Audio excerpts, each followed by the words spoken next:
Kadang yang paling bikin takut itu bukan suara petir, bukan suara guntur, atau suara apapun yang nakutin kita di sekitar. Tapi yang paling nakutin itu ternyata adalah suara orang-orang ribut di sekitar kita, dan isinya adalah kedua orang tua kita yang saling meninggikan ada suara mereka.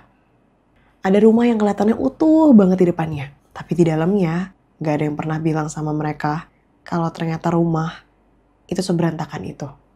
Gambaran rumah jadi gambaran yang menakutkan buat mereka, karena mereka berpikir, ini bukan rumah, ini tempat pertengkaran. Ini tempat di mana orang-orang saling meninggikan nada suara mereka dengan semua ego-ego yang mereka kasih. Ini tempat yang gak nyaman, dan tempat ini gak layak untuk disebut sebagai rumah. Hai, selamat datang di podcast Bersorak Bahagia. Bersamaku, Langit Biru. Tempatmu menemukan segala tentang hidup, cinta, keluarga, dan persahabatan.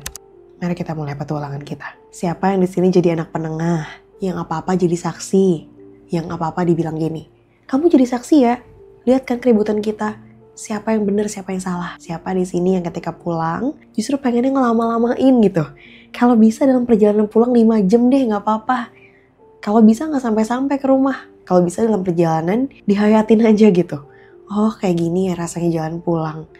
Kalau bisa malah kalau di sekolah, sekolahnya lebih lama. Gak apa-apa kok sekolah 10 jam, 12 jam. Kayak lebih baik kayak gitu deh. Daripada pulang ngedapetinnya ribut-ribut di rumah. Rumah yang isinya berisik. Rumah yang isinya ngebuat kamu gak nyaman. Rumah yang ngebuat kamu jadi bertanya-tanya. Sebenarnya definisi rumah itu apa sih? Kata orang tempat pulang, tempat beristirahat, tempat kita meneduhkan segala rasa capeknya kita dalam hari itu. Tapi kok aku gak dapetin rumah itu ya? Terus lagi capek-capeknya dalam hidup, ditanya sama temen kamu gak apa-apa? Masa kita harus bilang kita apa-apa? Enggak dong. Kita pasti simpan sendiri. Malam-malam yang kamu lewatin yang akhirnya isinya bukan lagi tentang menahan tawa, tapi malah menahan tangis. Tangis yang cuma bisa didengarkan sama tembok kamar. Makanya kalau ditanya apa sahabat kamu yang paling sejati? Tembok kamar, bantal, guling, dan tisu. Mereka adalah benda-benda yang mungkin melihat kamu di setiap malammu dengan semua perjuanganmu. Sedih ya jadi kamu, kata mereka gitu. Tembok yang sering kali mungkin kamu pukul-pukul, bantal yang sering kali kebasahan, guling kamu yang sering kali kamu remes, tisu kamu yang udah gak tahu habisnya berapa sampai akhirnya kamu ngerasa kayaknya lebih baik aku nyetok tisu deh setiap malam. Pernah gak kamu ngerasa gitu? Rumah yang jadi tempat kamu pulang malah ngebuat kamu pengen lari sejauh-jauhnya. Yang lebih menyakitkan dari suara ributnya adalah bagian diam. Diam, dingin, yang ngebuat kamu ngerasa tegang sepanjang hari di rumah. Sampai kamu mungkin ketika ngedengar ada orang lain dengan nada tinggi, kamu gampang banget nangis. Dibentak dikit nangis. Anak-anak yang terlalu sering mendengarkan pertengkaran, yang tumbuh tanpa adanya cinta orang tua. Tumbuh dengan rasa takut tentang saling mencintai. Mereka saling menyalahkan. Tapi kita yang memikul rasa bersalah itu terus-terusan. Sampai kamu bilang gini, aku kadang iri deh sama temen yang pulang ke rumahnya beneran rumah. Rumah yang penuh senyum, ada orang tua yang menyambut, ada orang tua yang bertanya. Sementara kita pulang dengan kondisi kita sendiri gak ngerti apa yang terjadi. Isi kepala jadi seakan-akan ribut banget. Dan ributnya adalah pertanyaan yang gak pernah bisa kita jawab. Sampai kapan ya ini? Kenapa sih mereka harus saling mencintai? Kenapa mereka harus menikah? Kenapa mereka harus punya aku? Kenapa kok aku yang terlahir di dunia? Kenapa kok aku yang dipilih untuk lahir? Pertanyaan-pertanyaan yang gak akan bisa kamu jawab. Dan dari situ, kamu jadi bisa bikin resume dalam kehidupan kamu sendiri. Tumbuh di tengah pertengkaran, mengajarkan kita satu hal. Belajar menjadi dewasa, meskipun kita belum siap. Orang tua mungkin mengira kalau kita gampang banget kok ngelupain perbuatan mereka. Tapi mereka gak pernah tahu. Kalau anaknya tiba-tiba sering keinget, terus nangis. Dia inget betapa sakitnya dia. Tapi dia gak pernah ceritain itu. Atau ketika gini, kamu lagi ngedapetin sesuatu yang kamu udah achieve dengan beragam hal, kamu udah berjuang keras. Kamu ngeliat sendiri, reaksi orang terdekat kamu versus orang jauh. Juara kelas contohnya. Ya bu, aku juara kelas loh. Lalu reaksi mereka ketika di rumah. Oh, juara berapa? Juara 3. Harusnya juara 1 dong. Masa masih juara 3? Belajar lebih giat lagi. Sedangkan teman-temanmu orang jauh itu justru bilang gini, Keren banget lo sekarang. Bukannya terakhir peringkat 7 ya? Sekarang udah peringkat 3. Keren banget udah 3 besar aja lo. Belajar gimana sih tipsnya? Kok reaksi orang terdekat beda banget sih reaksinya sama orang-orang yang bahkan jauh banget dari kita. Mereka aja cuma tahu cover luarnya, tapi mereka tahu kalau ternyata ada perjuangan di baliknya. Kata orang keluarganya cemarah, kayak di permukaan tuh seolah-olah baik-baik aja. Tapi mereka gak pernah tahu dalamnya kayak gimana.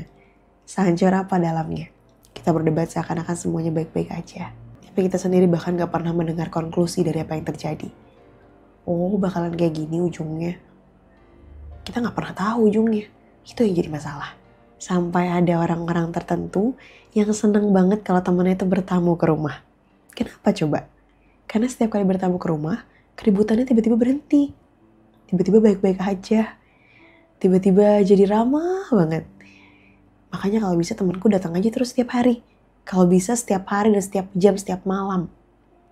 Biar aku gak usah dengerin pertengkaran itu.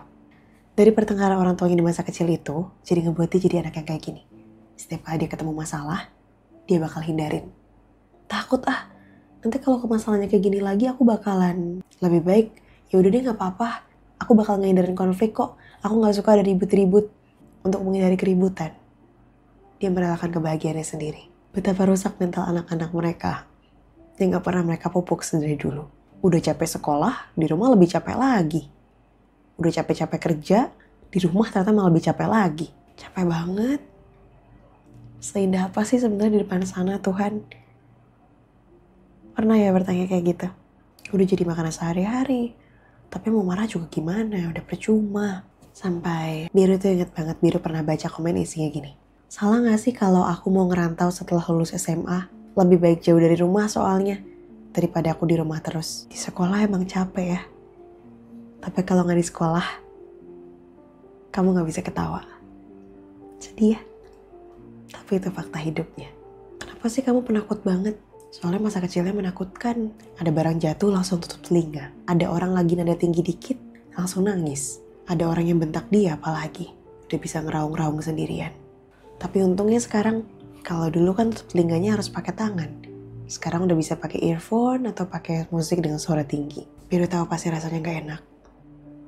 Gak pernah ada orang yang memilih seperti itu.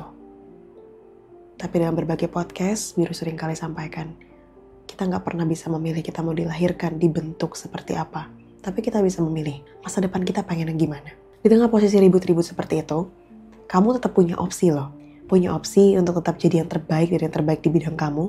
Sampai suatu hari nanti, kamu dapat kesempatan untuk keluar rumah. Kalau kamu gak melakukan yang terbaik, kalau kamu gak dikasih kesempatan sama orang lain, kalau kamu gak menciptakan kolammu sendiri, kamu akan tetap di sana. Itu hal paling menyebalkannya. Jadi daripada kamu menyakiti dirimu sendiri dengan hal itu, menurut Biru, lakukan yang terbaik dan yang terbaik sebisa kamu. Justru kamu harus jadi yang terbaik. Supaya ada orang lain yang melihat kamu, potensi kamu, dan mengajak kamu keluar dari tempat itu. Biru tahu keluar itu tidak menyelesaikan masalah. Bukan artinya kabur. Keluar tidak sama dengan kabur ya.